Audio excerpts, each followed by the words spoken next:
Alright, so the car's at the shop on jack stands. We have teammate Clayton.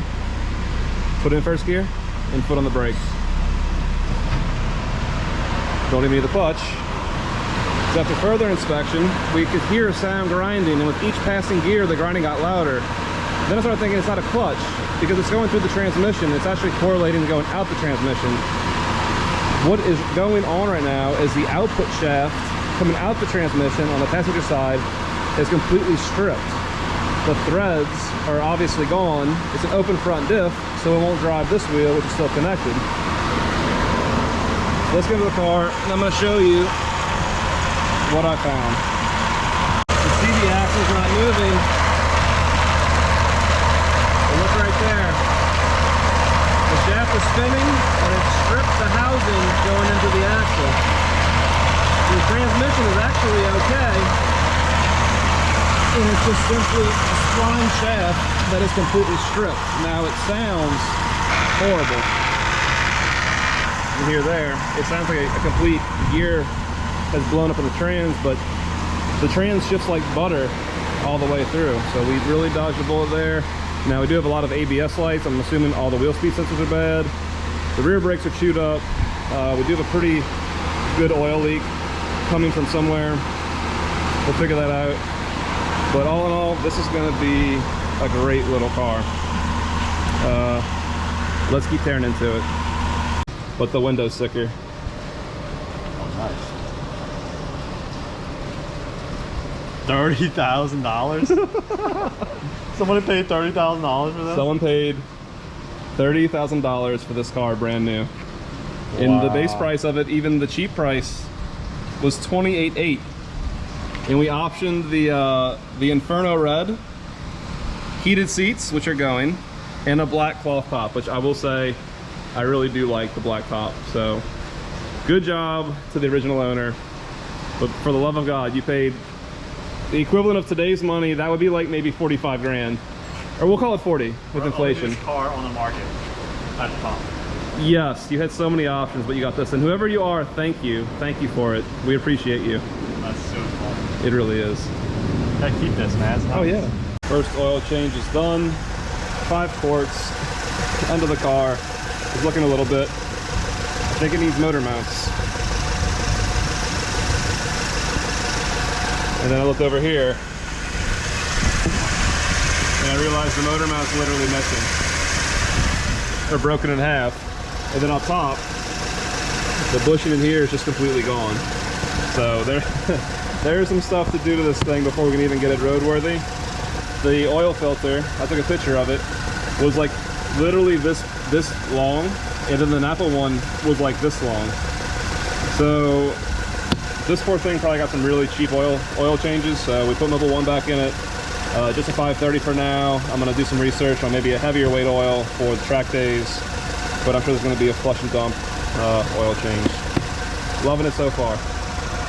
Alright, so luckily Advanced Auto Parts actually had a passenger side axle shaft. When I pulled it off, I was hoping to God that this indeed would be smooth. And sure enough, it is. All the splines were ripped out of this CV axle, and the intermediate shaft that runs from the transmission about right there over to this side of the chassis, still splines.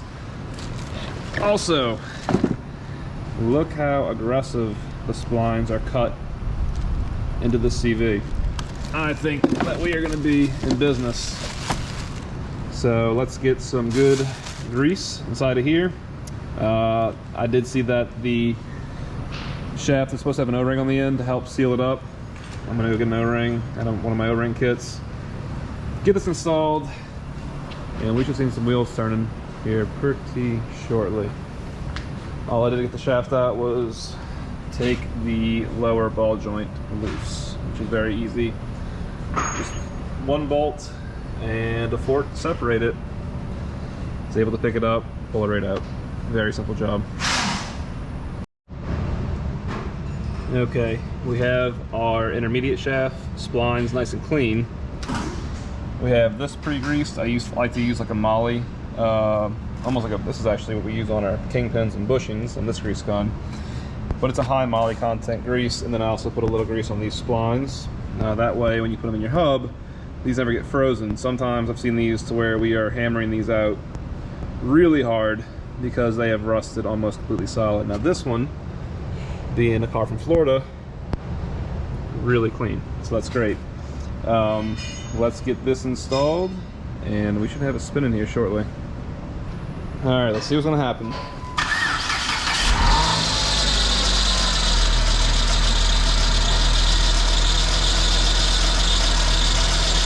We got spinning wheels.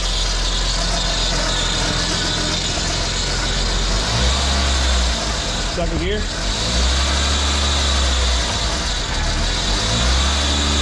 Beautiful.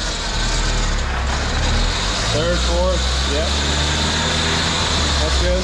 We got all the gears, we're good. Got no motor mount though. All right guys, so that's a wrap today. We made great progress. Just an axle so far. Shaft looks pretty good, but with that being said, the motor mounts are completely shot. The timing belt looks like it's original and has some spots where it could possibly even break.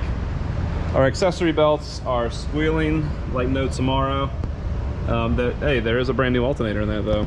That's the truth. It's nice and shiny. Right back here, you can't see it.